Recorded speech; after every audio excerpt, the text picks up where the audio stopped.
നമസ്കാരം. സർക്കാരുമായി ബന്ധപ്പെട്ട അറിയിപ്പുകൾക്കും മറ്റു വാർത്തകൾക്കും വേണ്ടി ഈ ചാനൽ സബ്സ്ക്രൈബ് ചെയ്യാനും തൊട്ടടുത്ത ബെല്ലൈക്കൺ എനേബിൾ ചെയ്യാനും മറക്കാതിരിക്കുക.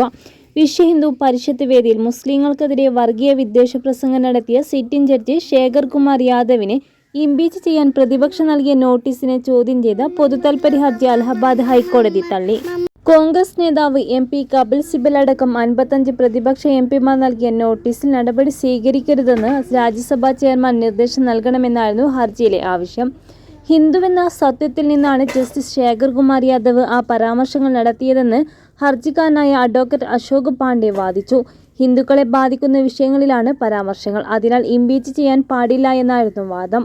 മുസ്ലിം പുരുഷന്മാരുടെ ജനനേന്ദ്രിയത്തെക്കുറിച്ചും ജഡ്ജി നടത്തിയ പരാമർശം വിദ്വേഷ പ്രസംഗത്തിന്റെ പരിധിയിൽ വരില്ലെന്നും വാദമുയർന്നു. എന്നാൽ ഈ ആവശ്യങ്ങളും വാദങ്ങളും ജസ്റ്റിസുമാരായ AR മസൂദി, സുഭാഷ് വിദ്യാർത്ഥി എന്നിവരടങ്ങിയ ബെഞ്ച് തള്ളി.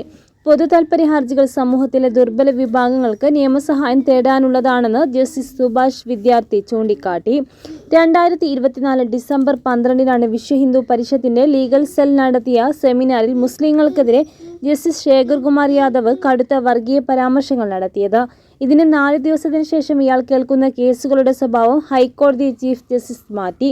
ജില്ലാ കോടതിയിൽ നിന്ന് വരുന്ന അപ്പീലുകളിൽ മാത്രമാണ് ഇയാൾ ഇപ്പോൾ വാദം കേട്ടുകൊണ്ടിരിക്കുന്നത്.